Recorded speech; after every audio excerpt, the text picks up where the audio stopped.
Hi, I'm Alexandra Santos. I'm an associate professor in pediatric allergy at King's College London and an attending physician at the Evelyn in London Children's Hospital. And before I start, I would like to thank FHEA for the kind invitation to join this wonderful event, this wonderful research retreat. It is an honor and a pleasure to join these world-class experts in food allergy and talk to you about ex vivo cellular activation assays in the diagnosis and monitoring of food allergy. So these are my disclosures. Oral food challenge is the gold standard to diagnose food allergy. And it's also the gold standard to confirm eligibility for treatment and to monitor response to that treatment over time.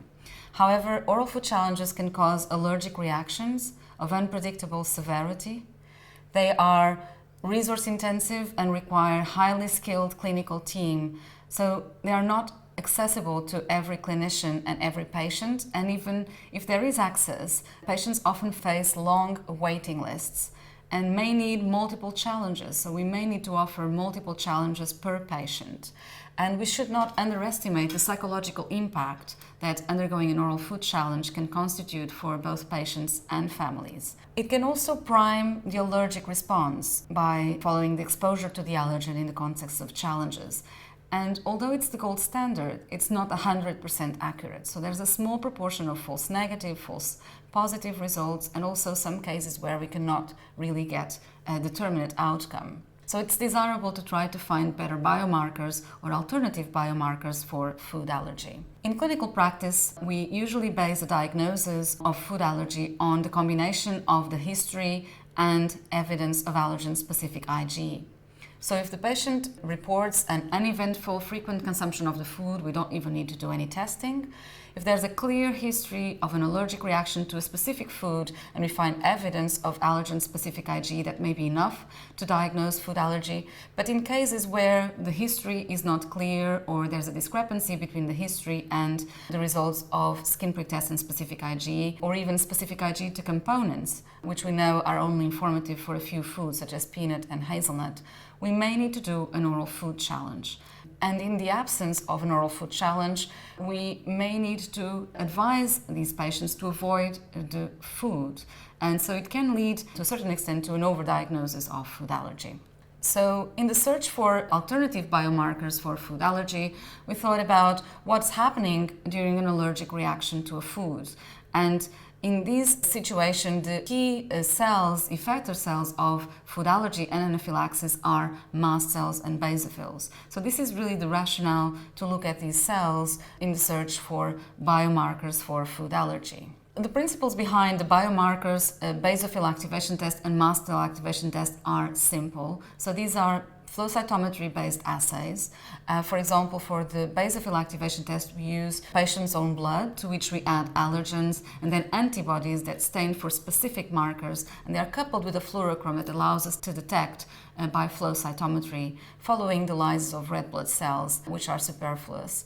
So by flow cytometry, we can measure the activation of certain markers, such as CD63 and CD203C, and we use the same markers in the mast cell activation test. The mast cell activation test is slightly different in the sense that we don't use the patient's own blood, but we use cells that we culture in the lab, mast cells, a mast cell line, to which we add patient's plasma, and then antibodies in the plasma bind to receptors on the surface of the mast cells, mimicking the patient's own mast cells, which we then stimulate with allergen and look at activation markers following exposure to the allergens and also control, so similar to what we do with the basophil activation test. Now, the advantage of the basophil activation test and the mast cell activation test in comparison with tests that detect the levels of IgE is that these are functional assays that measure the function of IgE. So they don't only detect the presence of IgE, but they take into account the proportion of IgE that's allergen specific, the avidity of IgE for the allergen, the diversity of the repertoire, the clonality, and all together to determine whether an allergen can bind to IgE and then cause the granulation of mast cells and basophils and ultimately allergic symptoms.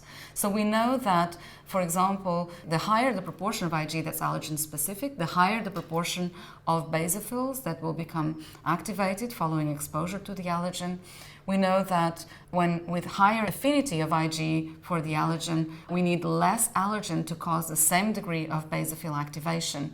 And so the basophil activation test and the mast cell activation test takes all of this into account, all the characteristics of IgE, to determine whether or not allergen can cause mast cell and basophil activation and ultimately allergic symptoms. So we've developed the basophil activation test and the mast cell activation test to peanut a few years ago, and we tested this in over 100 children that were being assessed for peanut allergy. And we saw that both the basophil activation test and the mast cell activation test were able to discriminate very well between allergic and non-allergic children. We defined optimal cutoffs for these tests and the diagnostic performance of such cutoffs. So we found that the basophil activation test was at the same time very sensitive and very specific, with 98% sensitivity and 96% specificity. When we applied this cutoff to an independent population, we saw that the specificity was 100%. The sensitivity was lower, but it's the higher specificity that it's the greatest advantage of the basophil activation test compared to skin prick test and specific IgE that we have in clinic currently. The mast cell activation test also had a very high specificity to diagnose peanut allergy at 98%, so supporting the fact that these tests are very useful to confirm the diagnosis of food allergy. We've had the opportunity to apply the exact same methodology for the basophil activation test that we developed and performed in the peanut study that I just mentioned in the previous slide in participants in the LEAP and associated studies. So on the day that the LEAP participants came for their final visit to determine whether or not they had peanut allergy by challenge, we did the basophil activation test to peanut in the lab. And then we repeated a year later when they came for their LEAP on visit. And we also did the basophil activation test in participants of the PASS study, the peanut allergy and sensitization study, which is a study included the children that had been excluded from the LEAP study, and because they were either they didn't have the inclusion criteria, or they were considered to be already peanut allergic, and then they were tested in the basophil activation test again when they came for their 6-month age visit to determine whether or not they have peanut allergy. So as you can see in this figure, here you can see the results of the basophil activation test for the patients that were allergic and had a severe reaction during the challenge in red. In brown, you can see the results of the basophil activation test for peanut allergic patients that did not accept to undergo a challenge because they fear having an allergic reaction. In pink, you can see the results of the patients who were allergic and underwent challenge but did not have a severe reaction. They had mild or moderate reactions. In black, the patients that were equivocal, so had an indeterminate outcome. And in blue, the patients that were not allergic. So it's evident that the basophil activation test reflects very well the phenotype of the patients, with the more severe patients having a higher degree of basophil activation. When we applied the optimal cutoff that we had previously identified to this cohort, we confirmed the very high specificity of the basophil activation test at 99%. So again, supporting the fact that it is very useful to confirm the diagnosis of peanut allergy. The basophil activation test and the mast cell activation test are useful to diagnose peanut allergy also in this very challenging group of patients that have equivocal results for skin prick tests, specific IgE to peanut and ARA-H2. And so this is what I'm showing you here in this slide. On the left-hand side, the ROC curves for the patients with equivocal results for these tests, for the basophil activation test in red and the other tests in the colors as indicated in the slide. And so you can see that for this equivocal population, the basophil activation test still has very high diagnostic accuracy with the largest area under the ROC curve. On the right-hand side, you can see the results of the mast cell activation test to peanut for allergic patients in red and non-allergic in green. And you can see that the test still distinguishes very well between these two groups of patients with the same range of peanut-specific IgE. So again, indicating that it can discriminate allergy from tolerance, even in patients with similar levels of IgE to peanut. We have seen for both the basophil and the mast cell activation test that the higher the proportion of basophils and mast cells activated following exposure to the allergen, following stimulation with the allergen in vitro, the higher the risk of the patients having severe reactions during the challenges. So as you can see here in red are the results of the basophil activation test in patients that had severe or life-threatening reactions for both basophil activation test in the left and in the middle. So for the participants in the LEAP and the PASS studies, and then in the middle graph you can see the results of the mast cell activation test to peanut for the cohort recruited from clinic. So it's very similar, again, with the patients with severe reactions having higher proportion of activated basophils and mast cells. Patients with higher degree of basophil activation also tend to react to lower amounts of a peanut protein, so tend to have a lower threshold of reactivity to peanut. We can identify the patients that have severe reactions and low threshold of reactivity to peanut using the basophil activation test and the mast cell activation test, and also using other biomarkers, so the skin prick test, Rh2 specific Ig, and the ratio of IgG4 over IgE to peanut. And so in this paper that has just came out in the Journal of Allergy and Clinical Immunology, we have designed nomograms and also an electronic calculator to help clinicians determine the probability of their patients having severe or life-threatening reactions and to reacting to lower amounts of peanut depending on their patient's results. We have also developed and are currently validating the basophil activation test and the mast cell activation test to peanut, egg, sesame and cashew nut in the current BAT2 study, which is a study funded by the Medical Research Council in the UK. Why are we using the basophil activation test and the mast cell activation test? Well, their results are strongly correlated, as you can see here in this graph. If you observe closely, there are a few allergic patients here in red that have positive basophil activation test and a negative mast cell activation test, so highlighting the higher sensitivity of the basophil activation test. However, the basophil activation test requires fresh blood and needs to be processed within 24 hours of blood collection. And there's about 10 to 15% of subjects that have non-responding basophils, so for whom the results of the basophil activation test are uninterpretable. So the advantages of the mast cell activation test is that we don't need to use fresh blood. We use plasma that can be stored for long periods of time, and particularly in clinical trials it can be advantageous because we can test samples from patients collected over time in the same experiment. And it provides results for participants with non-responding basophils. However, although it's highly specific, it's not as sensitive as the mast cell activation test. So they complement each other. In terms of diagnosing food allergy in the clinic, we propose the following diagnostic workup. So starting with the clinical history, look for evidence of allergen-specific IgE using skin prick test and specific IgE to extract and specific IgE to individual allergens. And then in the patients that would need to be referred for an oral food challenge, we can do the basophil activation test, or if this is not possible or the patient has non-responding basophils, we can do the mast cell activation test. So for patients that report uneventful frequent consumption of the food, they are likely to have undetectable allergen-specific IgE and they don't really need any testing. For patients who report a clear allergic reaction to a specific food, we can look for evidence of allergen-specific IgE, and if this is detectable, it may be enough to confirm the diagnosis. If the history is unclear or the levels of IgE are intermediate and are not conclusive, we can do further testing. We can look for IgE to specific allergens, if that's informative for that food, or if that's not available, not informative, or undetectable, we can do the basophil activation test. And if that's positive, it confirms allergy. We don't need to do any more testing. If it's not positive, or the patient has non-responding basophils, or we cannot do the basophil activation test because the blood could not be processed in a timely fashion, we can do the mast cell activation test. If that's positive, we confirm the diagnosis of food allergy. If that's not positive, then we need to do an oral food challenge. And then hopefully the oral food challenge will either give us a positive or a negative outcome with minimal indeterminate outcomes.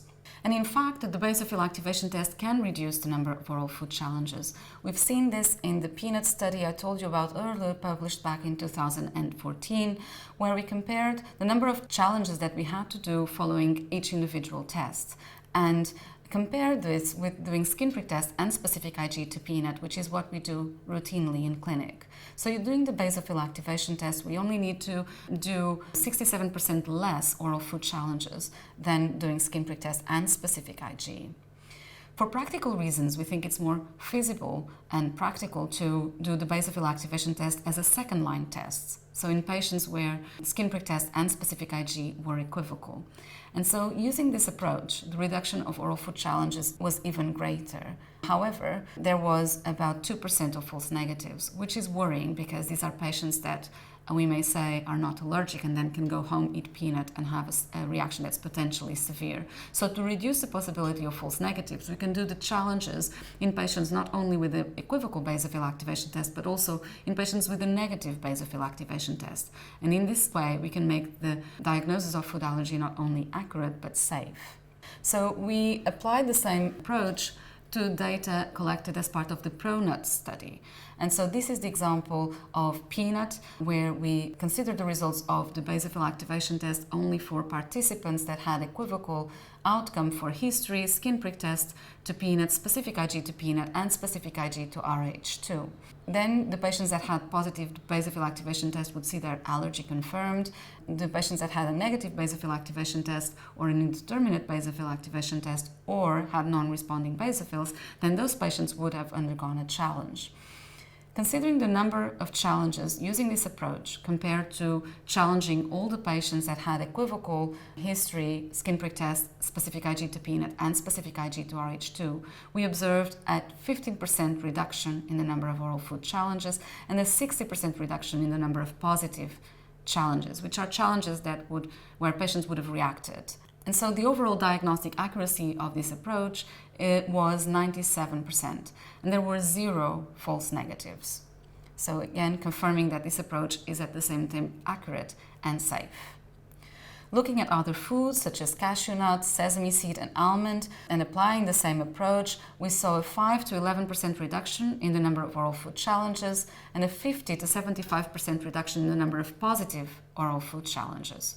And so this approach had a 99 to 100% overall accuracy and 0 false negatives for all foods. So apart from confirming the diagnosis of food allergy and the eligibility for treatment, we could potentially use the basophil activation test and the mast cell activation test to monitor the response of patients to immunomodulatory treatments for food allergy. So the basophil activation test has been done alongside studies of oral immunotherapy to peanut, sublingual immunotherapy to peanut, and overall what we have observed is that there is a suppression in the basophil response to peanut during treatment, which recurs slightly when treatment stops and with avoidance of peanut for a short period. This effect is more marked, so the basophil suppression is more marked with oral immunotherapy than with sublingual immunotherapy, again, reflecting our clinical observations. The basophil suppression happens not only to the culprit allergen, but also to bystander allergen and to IG-mediated positive controls, but not the non-IG-mediated positive control. So suggesting that there is a component that's intrinsic to the basophil in this clinical response, like basophil allergy. A recent publication from Sarita Patil and Wayne Schroeffler has shown that the basophil activation test can reflect different patterns of response depending on whether the patient has sustained unresponsiveness or transient desensitization following peanut oral immunotherapy. So as you can see in this graph, the typical curves are very different depending on the clinical outcomes. And importantly, in this study, they did the basophil activation test to RH2, and they showed that as early as 3 months, the basophil activation test could predict the response to treatment and could identify the patients that would or would not respond to treatment at the end, which is important clinically because immunotherapy is a treatment that requires a lot of investment from patients and families and can incur with some allergic reactions during treatment. So it's good to be able to advise early whether the patient is suitable for the treatment or not. The mast cell activation test also reflects the clinical phenotype of the patients undergoing oral immunotherapy. So we have observed this slight variation of the mast cell activation test, which is called the inhibition of mast cell activation test, where we use test plasma, we incubate the test plasma with allergen, and then we sensitize the mast cells with plasma from an allergic patient of reference, and then we look at the effect. We add these cells to the plasma and we look at the effect of the plasma on the mast cell response to the allergen. So we've observed that the presence of plasma of patients treated with peanut oral immunotherapy can reduce the response of the mast cells to peanut in about 60%, and this effect is partly mediated by IgG4. When we tested the plasma of the patients after treatment with oral immunotherapy against the cells sensitized with plasma from the same patients before treatment, we saw an even greater effect. However, when we tested with the conventional mast cell activation test, where we sensitize the cells and then wash them, and there's no plasma around the cells, there wasn't really much difference in the mast cell response before and after treatment. So suggesting that the IG characteristics didn't change significantly with immunotherapy, but rather the clinical effect of the sensitization was due to the presence of blocking antibodies around the mast cells. So to conclude, the take-home messages are that the basophil and the mast cell activation tests are very specific to diagnose a food allergy, and therefore they are very useful to confirm the diagnosis of food allergy. When used in patients with equivocal skin prick test and specific IgE, the basophil activation test and the mast cell activation test can enable us to reduce the number of patients needing challenges, and particularly the patients that would have otherwise had a positive challenge, so making the diagnostic workup at the same time accurate and safe. The basophil activation test and the mast cell activation test can also be useful to confirm the eligibility for treatment and to assess clinical improvement over time, but this deserves further research. So finally, I would just like to thank my colleagues in the lab and in the clinical trials unit, as well as in the Children's Allergy Service, and all my colleagues at King's College London and the Evelina London, and our collaborators and funders, the Medical Research Council, the Immune Tolerance Network at the NIAID, and Asthma UK. And thank you for listening.